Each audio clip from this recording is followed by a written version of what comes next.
Mthwakazi kaNdaba, igama nguThulana kaNkala. Siyalamukela kuMathebula Broadcasting Corporation. Namhlanje nginentokozo, nginenjabulo eyisimangaliso. Ngililethela abadidiyeli, abaqoqi bomgubho wenkosi uMzilikazi kaMashobane lana eNgilandi. Kuhle ukuthi sibulise, siyalamukela kakhulu kuMathebula Broadcasting Corporation bakwethu. Siyabonga. Siyabonga kakhulu. Bengizocela ke ukuthi siluqala kanje uhlelo liqale lizethule, lizi-introduce emphakathini. Angize kuwe babagulu uzethule ba. Ngiyabonga lami ukwamukelwa ukuba khona phakathi kwalolu hlelo lwanamhlanje. Ngegama ngingundaba ezinhle Gulu Sibanda, abaningi bangibiza bathi Gulu. uGulu kulibizo lika babamkhulu, ukhokho wethu. So liyasebenza nje kodwa abanye bathi Sibanda, abanye bathi Gulu. Ngokuhlala ngikhona pha ke ngise-Brighton, South East, kodwa ngokubuya ekhaya lijaha lejwane eCholocho. Laba banenkani kodwa hayi mina ngankonkani ke kakhulu. Ngomgubho lo okukhulunywa ngawo yimi ke engiphethe kathesi ngithenjwe yi-committee engisebenza layo ukubana siuqhube ke lo mgubho ngamafitshane ngathi ngamakhonaba. Awu, siyabonga kakhulu isiqholo sasejwane. Naso ke. Baba Nyandeni zethule ba. Hayi, igama mina nguKhumdani Mpofu, ngizalwa eMatopo, amasekela ntaba yithi, ngaphansi kwenduna engiphethe laphana uMasuku. Bese kuthi ke ngokomsebenzi wesizwe lo, nami ngikhona lapha eNgilandi, sincedisana nezinduna namaqhawekazi ukuthi sikwazi ukuqoqa umgubho omkhulu wenkosi uMzilikazi eMakhandakanda. Ngayibamba lapho. Awu, siyabonga baba. Isekela ntaba. Siyabonga kakhulu. Yithi amasekela ntaba. Hayi kuhle kakhulu.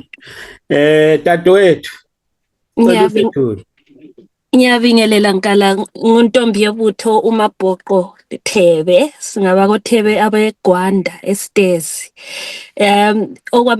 For now ngihlala eLondon, United Kingdom. Ngisebenza labanye ukuthi silungise umsebenzi womgubho okaMzilikazi e-UK. So sihlangene sinje sisebenza sonke. Ngiyabonga. Siyabonga kakhulu, siyabonga kakhulu, siyabonga kakhulu. Iminyaka simningi sibona sisizwa njalo ukuthi kunomgubho wenkosi uMzilikazi lapha eNgilandi.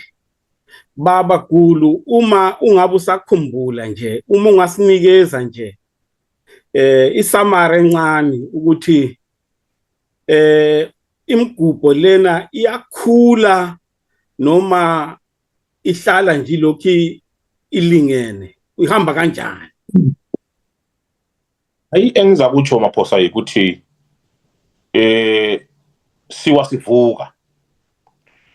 Kodwa kwakathesi ngibone ngazani siyavuka more than ukuwa. Akhona amajaha ke aqale emuva kulami, mina ngithe ngangifika ngithole kulamajaha amanye ayevele esebenza khona phana ku 2000 ngangaphambanisi. Besebenza ku 2001 angani asethedele emuva okwakathesi ngingazi ukuthi ngibe imisebenzi. Kodwa ke ngeminyaka le ngu4 esiyedlule kuyakhanya kamqoka ukubana umgubho uya ulokho ukukhula. Ngezindawo esesihambe kizo kubo Southampton, la kubo Nantibala liyangibalekela sihambe khona last year and the other year. Ibilokho ikhula, uyawubona umsebenzi uyakhula. Ngathi lentakazelelo from abantu ilokho ikhula. So in summary nxa ngingatsho Maphosa ngathi mina umsebenzi lo uyakhula njalo uyaphatheka emilonyeni yabantu. Ngingazi ke ukuthi abantu njengoba lathi se-UK phela sihlangene lesikubona kusenzakala ekhaya. Ungathi uyakhangela ubhobo oluba khona ekhaya osolutshengisa ukuthi ke lathi siseNgilandi ngasi sizwa even labangane bethu abase-America abase-Dubai abangangaphi langaphi uyezwa nje ukuthi hayi lo umsebenzi uyakhula Maphosa. Kuhle kakhulu, kuhle kakhulu, kuhle kakhulu. Dadewethu Mabhoqo,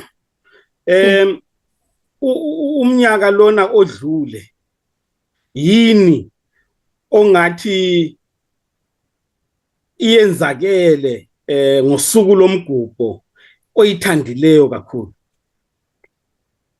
Mina ngokwami ngithanda ukubona abantu sihlangene sibanengi. Ayisikho ukuthi sibona abantu besizwe sethu kuphela, sibona even labantu who've become friends of umgubho wethu lo msebenzi esiwenzayo. And okuhle futhi engubonileyo ukuthi sesibona abantwana bakhulela lapha.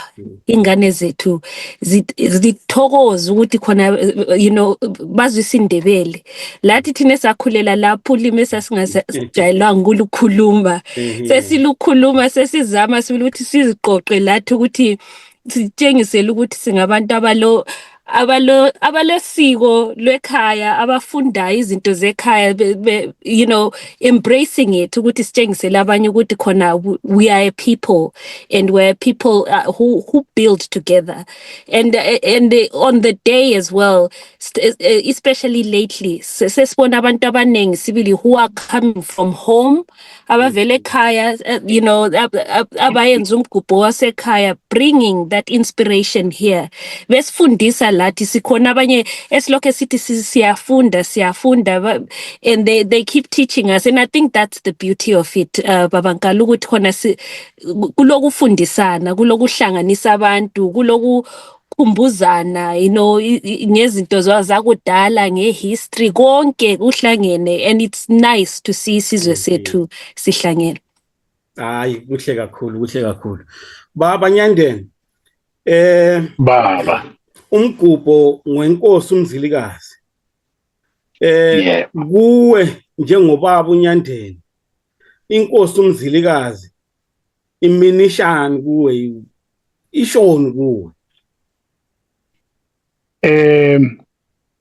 Uyabona ayikho into ebaluleke efana lokuthi uyithole unobaba owazi ukuthanda umndeni wakhe, awukhulise ngendlela ehlonzekile, ngendlela ehloniphekile. Kimina inkosi uMzilikazi uma wayengelala uthando lokwakha isizwe ngendlela asakhe ngakhona, la ngokubonisa ubuqotho bakhe bokuba ngumholi wesizwe, engicabanga ukuthi namhlanje ngabe isizwe uthiwa isizwe sakomthwakazi asikho.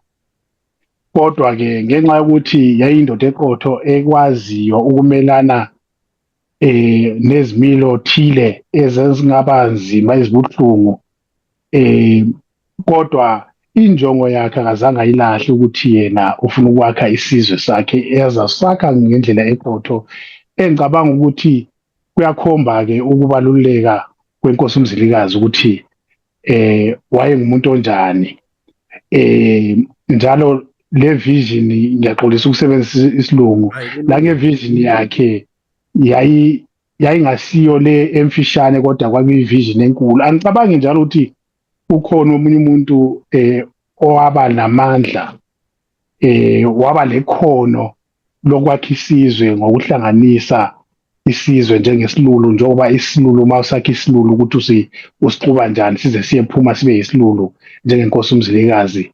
Ngithi mina hayi mawubuka nje amandla enkosi uMzilikazi ungumuntu owayebaluleke kakhulu esizweni sakithi noma eAfrika jikelele, okubonisa ubuqotho bakhe namandla akhe nangesifiso sokuthi isizwe somuntu omnyama akumelanga silahlekelwe.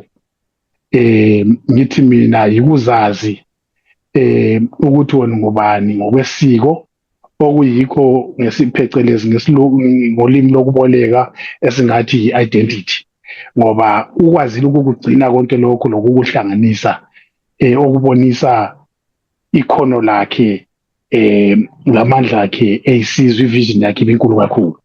Angibonge. Siyabonga kakhulu, inhle kakhulu impendulo yakho Baba Nyandeni. Angize Baba Gulu. Cishe umbuzo ocishe uhambelane nokababa uNyandeni. Uma silubheka lolu suku olumgubho wenkosi uMzilikazi, sicabanga ukuthi luzokwenzani empilweni zabantu ikakhulu abethwakazi.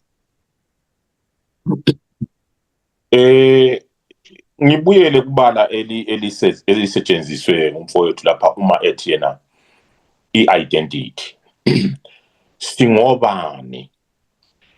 Ungakhangela abantu bakithi kakhulu abethwakazi. Sesingazani siyizimvu ezilahlekile ezingalamelusi. Sesintele santula lamazwe, santula sathatha lamasiko abanye abantu, sathatha ukwenza kwabanye abantu sakwenza kwaba ngokwethu. Besiyisizwe singabethwakazi esazakala sinokuhlonipha, esenza izinto ngendlela ecolekile, ehlonipha into yomuntu, ehlonipha umntwana, ehlonipha umuntu omdala. Belingaphumi ibala kwabethwakazi elithi emntwini omdala ulamanga. Belingaphumi ibala lokwethuka ebantwini bakithi, even sisuka sikhula sisezindlini singekhaya ngendlela ebesifundiswa ngayo. Kodwa ungathi uthi uyakhangela kathesi siyisizwe sesiphosa lahleka ngoba sedobha laphana sidobhe laphana. Lokhu kwenza okwenziwa kathesi sikukhangela sibuyela sisiya ku pride yethu, siyizalo kaMzilikazi. Sekungazani sesiba zintungo ezihamba ziyehlangana esicholo laphana esihlothi zibambane zibe ndawonye. Sekusiletha khona phana kusenesana isigaba sokuthi we now finding ourselves. Singobani? Sinyathela njani? Sihlonipha njani? Sizihlonipha njani? Sivunula njani? Njalo abantu abethu bahlonipha njani? Abafowethu bahlonipha njani amakhosikazi? Amakhosikazi ahlonipha njani imizi? Idilikile imizi kwezinye izindawo. Because sesehlulwe ukuthi sithathe okungokwethu kade kuyiko kusikhokhela, whether kulabo babakazi, whether kulabo malume, kulabo bani. Singathi ukuthi sifuna kubuyela kuncindezelo. Sihamba lolutsha, kodwa ulutsha lona lolu luseboleka ekutheni kade izolo bekusenziwa njani. UMzilikazi usikhombisa khona lokho. Nxa singabe silivuselela leli langa, sidinga i-identity yethu. Who are we?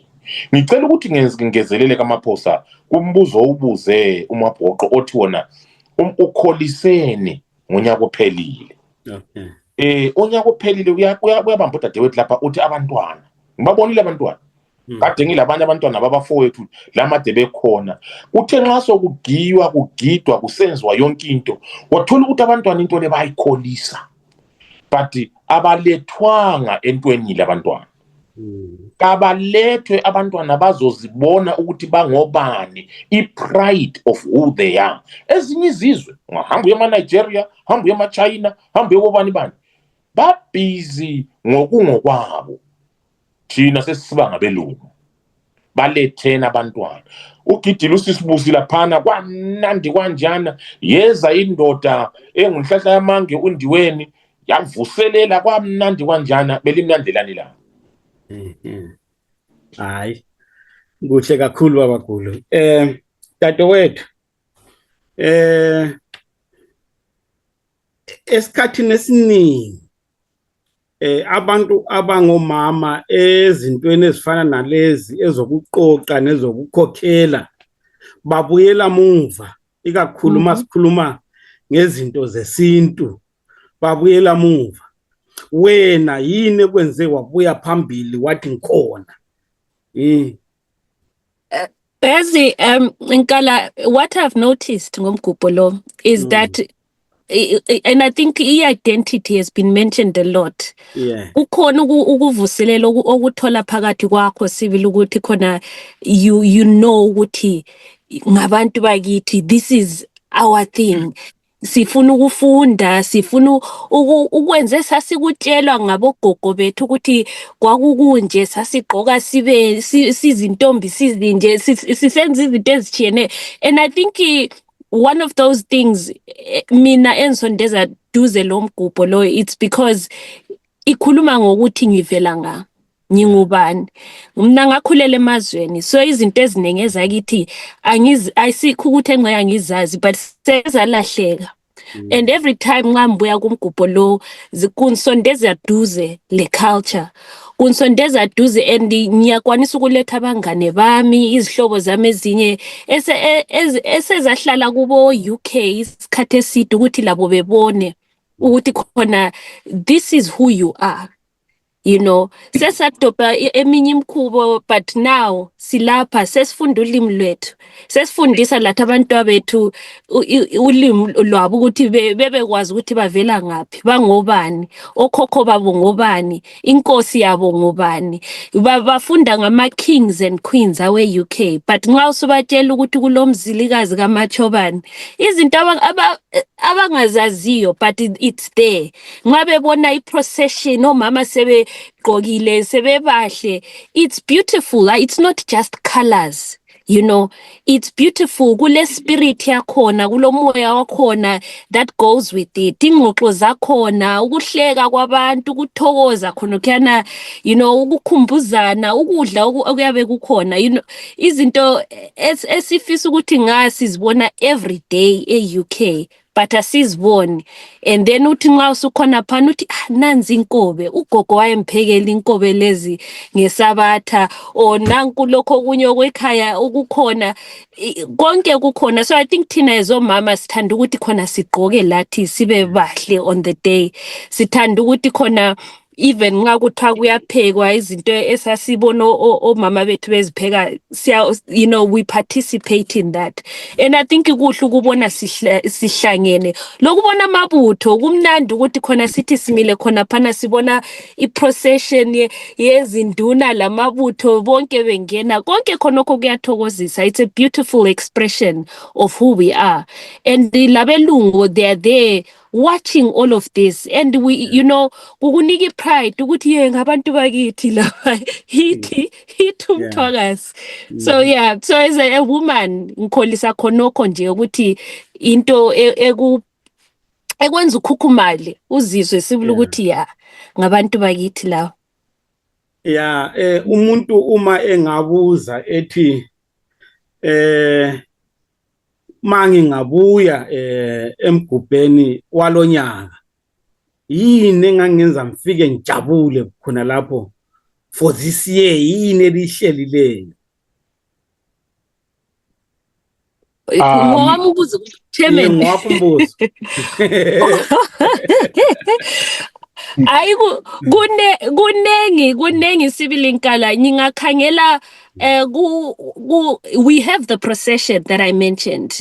We're expecting amabutho wethu to be there, and it's not just ukuthi amabutho esiwaqoqileyo sithi lani madoda libuya vele liqokile livunulile. Join in the procession, be part of it. Izinto ezinjalo, we're expecting even the women as well to express themselves and show their procession. Sihlabele izingoma zekhaya. We're expecting entertainment. You know, kulabantu abekhaya, imbongi zekhaya, abahlabelayo, you know, that know how to uyikugiya. Liza ngodisa boba yeah. So konke khonokho kuyabe kukhona labantwana, they've got games for abantwana that have to do with things that they would have learned from ekhaya as well, or cultural things. but okunye sizama ukukwenza ukuthi sihlangane not just isizwe sekhaya that's in UK, siletha even ama-hosts ethu, abantu esiphila labo e-UK ukuthi labo bezobona, to be a part of it. We're expecting ama-delegates, you know, people who are leaders, people who we respect, esibahloniphayo ku-community yethu as umthwakazi. Nxa bekhona abanye sibili that want us to know who they are, bakhona lapho chebe to people who participate, abanganceda ukuthi bekhulume labo. Omeya la yenyizwa ukuthi simnqusile Gululu uzancedisa lapha nxa semphambanisile, but you know sizama ukuhlanganisa abantu, you know history mina ngala engayizwayo ngenkosi yethu ukuthi khona wayengumuntu ohlanganisa abantu, you know, and lapha e-UK sithi sihlangana siyisizwe sikaMthwakazi, siletha labo makhelwane bethu, labangane bethu, labantu esihlala labo ukuthi buya nini sijabuleni sonkeni. So you can expect a lot. Kuningi. Kuhle kakhulu. Ngingazi baba Nyandeni noma kukhona ongafisa ukuthi ukungezelele kona lowo mbuzo. Cha bekade kukhona kodwa hayi ngicabanga iqhawekazi laphana selivele lakhotha konke engicabanga ukuthi mangengeza ngagcina sengonile. Baba khulu. Hayi Khona ongafisa ukungezelela. Sokuthintiwe kankala kunengi sibili njengoba ekuthintile umabhoqo, kodwa ke njengoba sisitsho kuzabe kulokudla siyosa inyama, kulokudla okuvela kuzindawo ezitshiyeneyo okwakithi khona khona ekhaya sizama ukuthi kube khona kuzabe akuboni baba khulu baba sengani senginyamalala isandla sesibona isandla kuphela. Hayi ngiqolise bese uthi uyabona nanko. Excellent. Bengisathi mina kuzabe kukhona ukudla okuchiyeneyo ngizagqugquzela abantu ukuthi kabeze. Uyathi umabhoqo lapha ukuthi sizabe sileze thekeli zethu. Ngizakuthi ebantwini abavula amehlo bavule lendlebe balalelisise. Ulonyaka sifuna ukuthi sibe big.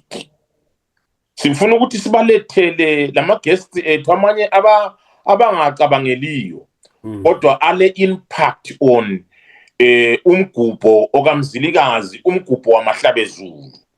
So sizabe silabanye futhi ama partners ethu zikhona ezinye partners zethu khonapha ezenza futhi okukaMthwakazi, zikwenza zikuma different departments, kuma different cities. Sizabe sihlangene sindawonye, siyasekelana, kuzabe kule entertainment ngiqambile usisibusi laphana ngeke ngamqamba. Bakhona abanye abazi imbongi, bakhona abanye abahlabelayo, bakhona abagiyayo, benza yonke into bazabe bekhona. It's actually a family day in a way.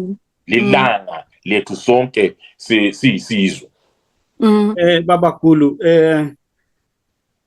sesixoxile saxoxa kodwa ke asikasho ukuthi usuku lomgubho luzobe lunini, njalo luzobe lukuphi.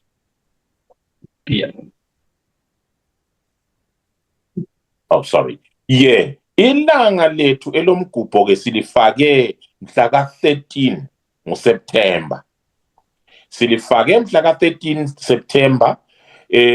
Sisebenza kakhulu ke lamajaha ase-Leeds. Ukuthi basincedise this time sethina ke sikudonse sesike saba laphana ke, kodwa ke siyazi ukuthi inzalo kaMthwakazi inkulu igcwele indawo yonke.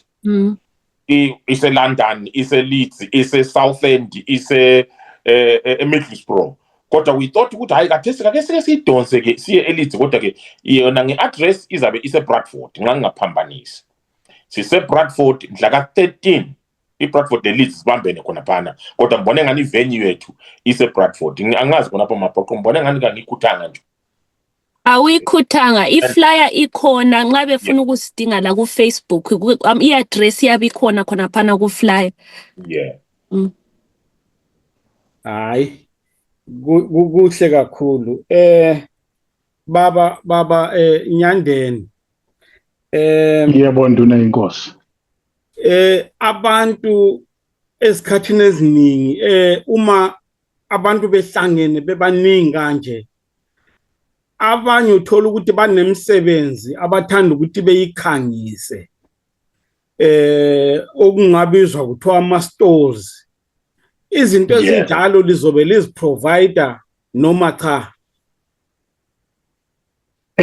Nduna yenkosi, lezo zinto kufanele zihleli zikhona, ngobe phela angeke sithi siyinhlangano esihleli sihlela lemgubho sibe nakho konke. Kukhona, ngoba kunje nje singathola ukuthi kukhona ama-stores afana nokudla, uthola ukuthi thina singaba lakho esiyabe sikwenza, kodwa uthola ukuthi akekho umuntu ozobe phela isijeza. Kube khona umuntu ozobuya athi bengicela mina ukuthi indawanyana lapho enizokwazi ukukhangisa ukuthi isijeza siphekwa njani, njalo abasifisayo ukusidla bangasithola kuphi. Kuthi makunjalo kube khona kulezi ezemvunulo njengoba nimbona ngimuhle nje, ngoba phela uma ukhumbula fanele nje kube kushintshe nje yonke into. Kukhona nabo futhi abazobe bedayisa imvunulo, imvunulo eyilona uphawu lwethu, ongafanele ukuthi noma uthi mawuvunula uzinyazi uthi hayi cha, mhlambe njengoba nanku ngivunule ikhumba osiyathi mina ngeke ngivunule ikhumba, kodwa kathi sithi thina sivuselela amasiko, kufanele uzizwe ungumlo wamuntu awo lawo ma-stores okudayisa into ezifana nemvunulo azobe khona. Yikho kubaluleka kwalomgubho kakhulukazi, ngoba uvuselela noma yini eyayisenziwe emandulo, nasesasikudla emandulo esesakulibala, nangendlela esivunula ngakhona. Ukuthi kunjalo-ke noma yini ngokuhlukana kwendimi zethu la ngokokuzalwa kwethu, akhona lawo ama-stores akhululekile. Abantu kufanele beze ngenhliziyo ezimhlophe bezokhangisa lokho abakuphethe, ukwenzela ukuthi isizwe sijabule, phela sibuye sikhange, sikhangiswe yilezi izinto ezibonakala ezidayiswa lapha nezinhle, bakwazi ukuthi bakutholele imindeni yabo, bavunule abantu babe bahle nje njengabi nje. Hawu, nawe uyabona nje. So kwalomgubho, uma ikakhulukazi sile ndawo ezifana nalezo eziyabe zikhangisa njalo zidayisa izinto ezifana nalezo, kungabe yikudla, kungabe yini yonke nje ezobe ifunwa yisizwe. Okay, hayi, asibonge kakhulu Baba Nyandeni. Dadewethu Mabhoqo, abantu uma befuna ukuthi babe nama-stores ngosuku lomgubho, bengathintana nobani? Okay, liyangizwa? Yebo. Okay, abantu bengangena ku Facebook page ethi King Mzilikazi Day Celebration UK. Khonapho ku page nale kule flyer ezakhuluma i-address i-Leisdyke Cricket Club iku Broad Lane Bradford, and khonaphana kubhaliwe amabizo, uZwe ubhaliwe, lo Mayisa, lo Sisti babhaliwe amabizo abo, lama phone numbers ukuthi bekhulume labo nxa befuna ukungena beletha ama-stores abo, kumbe bafuna ukuthengisa, ukudayisa anything, benga contacta. Nxa befuna ukudonate they can contact, kumbe vele bafuna ukuxoxa lo muntu ukuthi bebuye njani, behambe ngaphi, all of that information. Nxa ungafonelanga ama-numbers akuflyer, ubhale khona phana ku Facebook, ukhona oza kuphendula ukuthi ekuncedise ukuthi how you want to engage with the event. Ngoba konke ama-volunteer, abantu abafuna ukugida, abantu who want to be part of ibutho, ukuthengisa konke, just get in touch. Anything you want to do, be in touch for that day.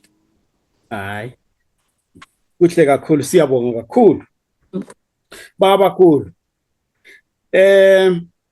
Umgubho wase UK nomgubho wasekhaya kungabe imigubho ehlukileyo engenakusebenzelana noma ukhona lapha elisebenzelana khona?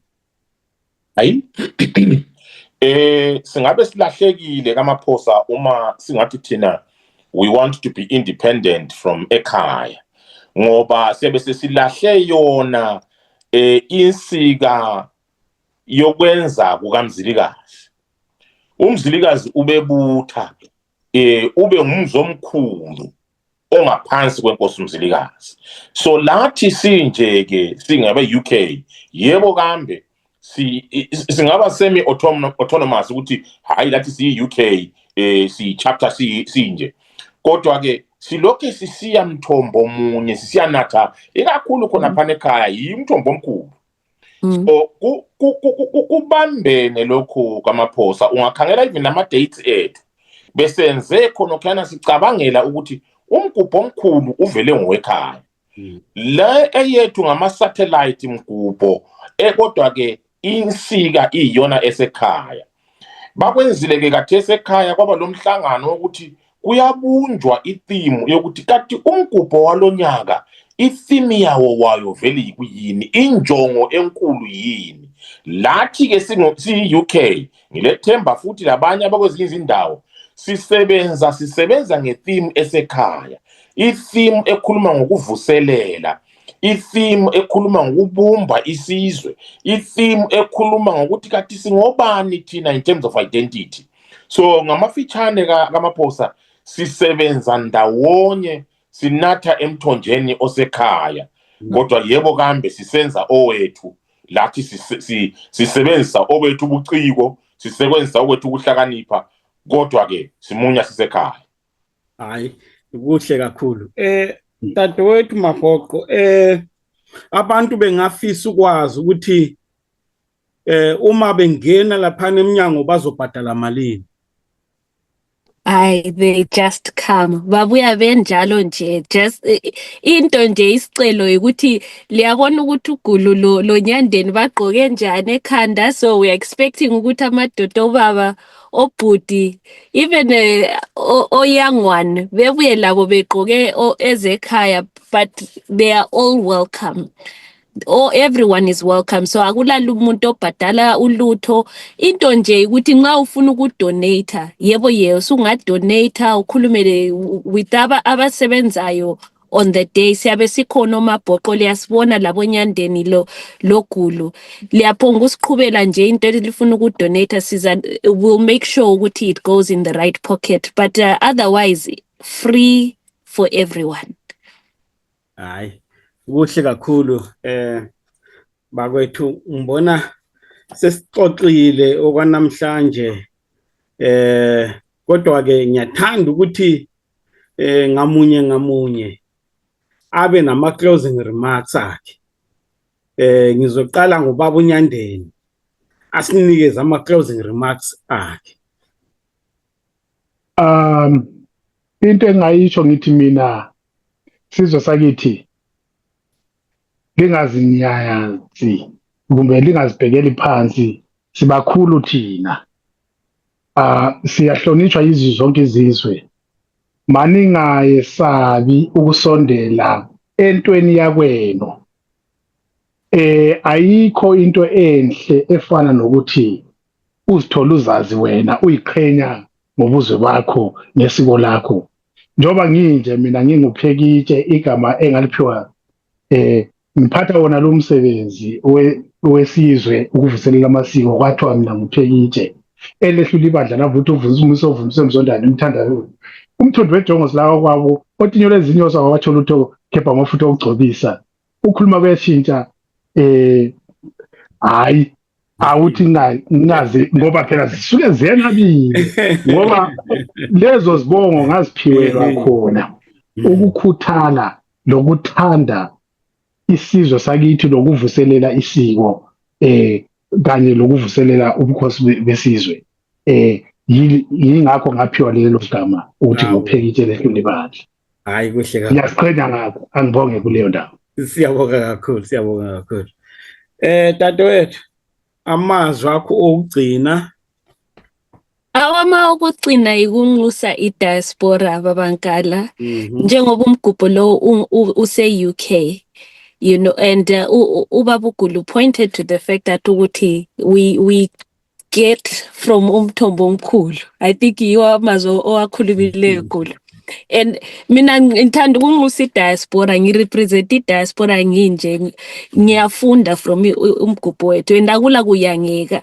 You know, when ngilalela abantu bekhuluma izinto zekhaya yikufunda and nginxusa i-diaspora ukuthi bebuye buyanini sifundeni sonke, akuyangisi ukuthi khona ukwazi lami nginje, so ngilapha ngipart of i-organizing team, ngiyafunda ngisenza siyatshintshanisani, you know, we exchange knowledge, but konke lokhu into enhle for isizwe sethu, and that's the beauty of the event, to be amongst abantu bakithi ukuthi we continue to grow. It's a beautiful thing to pass on to our generations, our children.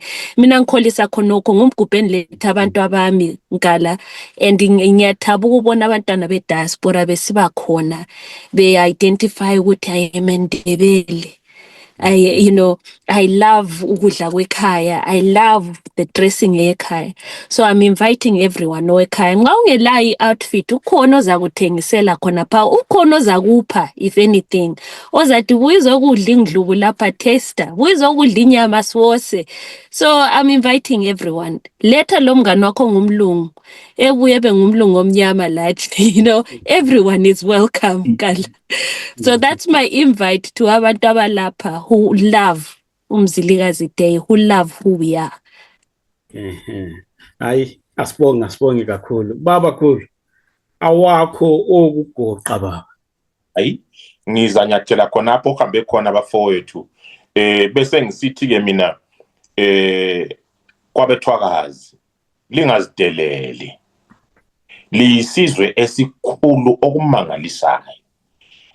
Zimbili izizwe ezesatshwe ngabelungu.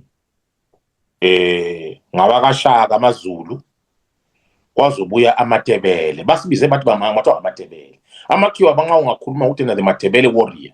Amakhiwa bayaqhaqhazela. Kangingatsho ngokuthi ngodlame, hayi, ngokubutha isizwe. Siyisizwe esikhulu kakhulu.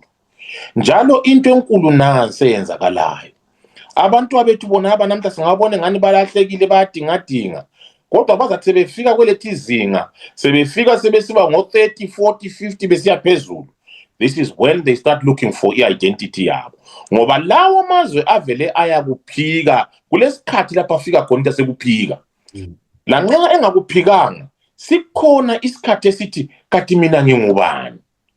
Sokuzafuza uyeqalisa ukwenza ama-DNA, sokuqalisa ufuza uyenza ama-family trees, kanti ke i-family tree ungayiqala kathesi ngokuparticipate, ube khona kumgubho yonke leyenzakalayo, ube khona ungekeli. Bese ngigqugquzela njalo futhi bona bethwakazi, ngicela libe just curious, ngizama ukudinga ibala lesindebele ngifuna ukuthi ndisebenzise.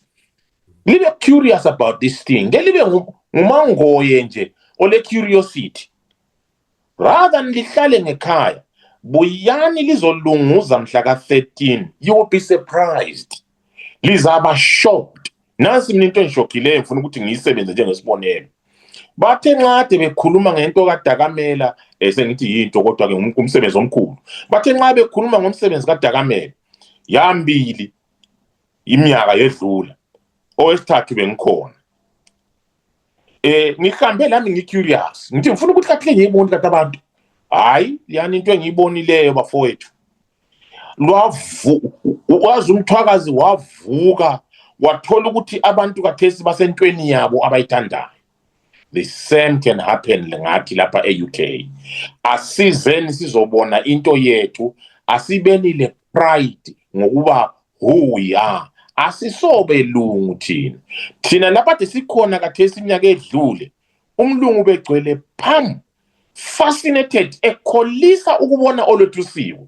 Kathi kungani thina sizihleka singakwanisi ukuthi singenelisi ukuthi sibe khona and celebrate who we are. Ngiyaqoquzela nje ngithi ake sibuyeni ngobunengi bethu. Nantani ibalelele kafakwa ngumabhoqo please abenelisayo siyacela lisisupporte kulama committees amaningi ayenza lokhana kodwa ke sisebenza as a committee izimali ziphuma kwezethu izikhwama siyacela ukuncediswa ukukhule lumsebenzi ama donations kuthi singene ku Facebook lisidinge lisincedise sibe ndawonye ngalanga lakhona. Yeah. Hayi sibongile. Ake ngithi kokugcina ngithi Mthwakazi bumbana Mthwakazi hlangana sibe into yini. Angibonge lapho. Awubone. Sibongile kakhulu Mthwakazi kaNdaba. Libazwile abaqoqi libazwile abadidiyeli bomgubho wenkosi uMzilikazi kaMashobana eyazakala kakhulu ngokuhlanganisa izizwe nezizwe. Ngikho ke ngalolu suku oluzayo lukamhla ka13 September ngalonyaka zizobe sihlangene izizwe njalo sikhombisa ukuthi inkosi ayishoni iyatshalwa nanko ke imisebenzi yayo lokho siyibona namhlanje. Sibongile kakhulu bakwethu siyathemba ukuthi sonke mhla ka13 siwabhekisa amabombo khonale eBradford iyodibana khonale Mthwakazi kaNdaba. Nami ngizobe ngikhona ngezinkani zobe mphelele. Siyabonga kakhulu. Siyabonga. Siyabonga. Thank you.